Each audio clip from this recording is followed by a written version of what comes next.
আজ আমরা রান্না করতে চলেছি মাছের পাতুরি। দুপুরবেলা গরম ভাতের সঙ্গে মাছের পাতুরি হলে বাঙালিদের আর কিছুই লাগে না। খুবই সুস্বাদু এই রেসিপিটি। চলুন দেখি কিভাবে বানাচ্ছি আমি।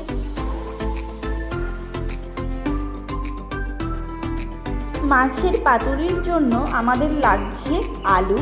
এখানে আমি আলুটাকে কুচিয়ে নিয়েছি। আর লাগছে আদা বাটা, টমেটো,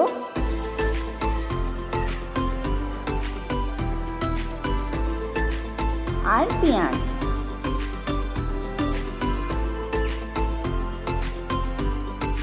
এখানে আমি নিয়ে নিয়েছি জিরে গুঁড়ো, লঙ্কার গুঁড়ো, লবণ আর হলুদের গুঁড়ো। মাছের পাতুরির জন্য যেটা হচ্ছে সবথেকে ইম্পর্টেন্ট সেটা হচ্ছে কলা পাতা। তো দেখতেই পাচ্ছ আমি কলা পাতা দুটোকে কীরকম করে কেটে নিয়েছি। তোমরাও এরকম করে কেটে নেবে। কলা পাতার মাথার অংশের দিক থেকে এরকম যেরকম আমি কেটেছি সেরকমভাবে কেটে নেবে। আর লাগছে এরকম চৌকো চৌকো দুটো পাতা। ছোটো ছোটো থেকে সাইড থেকে তোমরা যে কোনো দিক থেকে এরকম চৌকো করে দুটো কেটে নিতে পারো। তো আমি মাছটাকে ধুয়ে তারপরে পরিমাণ মতো সব মশলা, লঙ্কার গুঁড়ো, জিরে গুঁড়ো, লবণ, হলুদের গুঁড়ো সব আমি পরিমাণ মতো দিয়ে নিচ্ছি। তোমরাও পরিমাণ মতো তোমাদের যতটা পরিমাণ সেটা দিয়ে নেবে। তারপর পরিমাণ মতো সর্ষের তেল দিয়ে নেবে।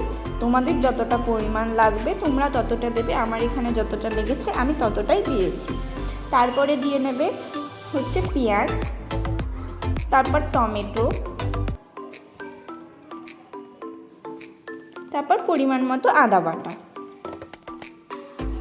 সব কিছু দেওয়ার পরে দেবে হচ্ছে কুচিয়ে রাখা আলুটা। পুরোটা আস্তে আস্তে তোমরা ঢেলে নেবে।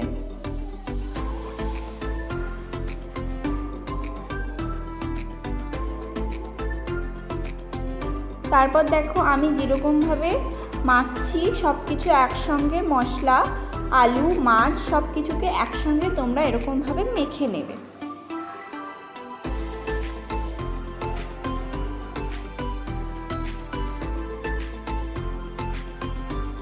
তারপরে কড়াইটা বসিয়ে তার উপরে একটা যেই চৌকো কলা পাতাটা ওটা তার মধ্যে দিয়ে দেবে।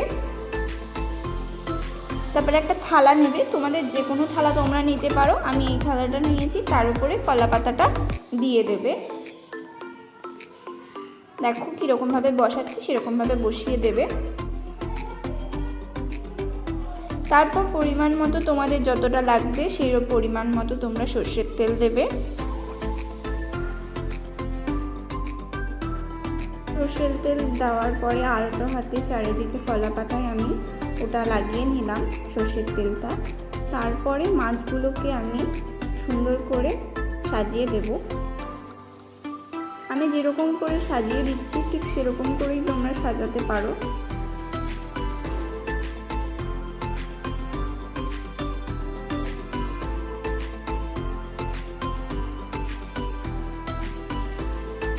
দেখো মাছগুলোকে আমি গোল করে সুন্দর করে সাজিয়ে নিয়েছি।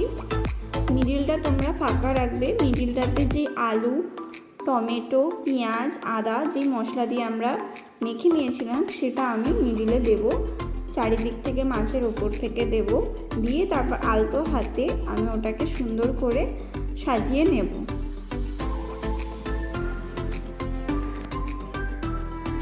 তো দেখো থালাটা আমি নিয়ে তারপরে কলা পাতাটা জাস্ট থালাটা সরিয়ে নেব। কলা পাতাটা ওর মধ্যে কড়াইয়ের মধ্যে দিয়ে দেব।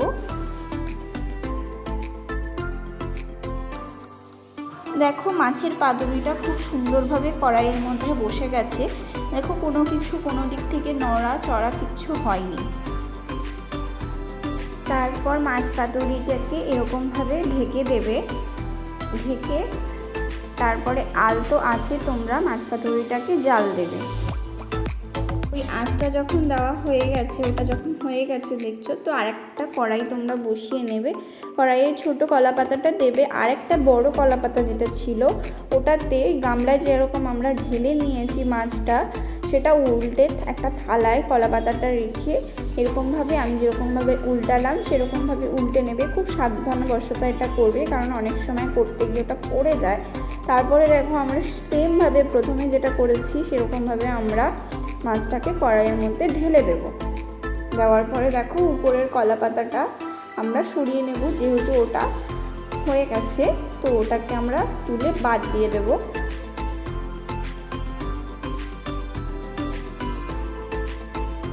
দেখো কত সুন্দর হয়েছে। তলার পিঠটা যেহেতু আমাদের হয়ে গেছে সেহেতু বেশিক্ষণ রাখলে পুড়ে যাবে, তো আমরা কি করেছি তাই জন্য তুলে নিয়ে এবারে ওপর পিঠটা করছি। ঠিক আছে, তোমাদেরও সেমভাবে করতে হবে।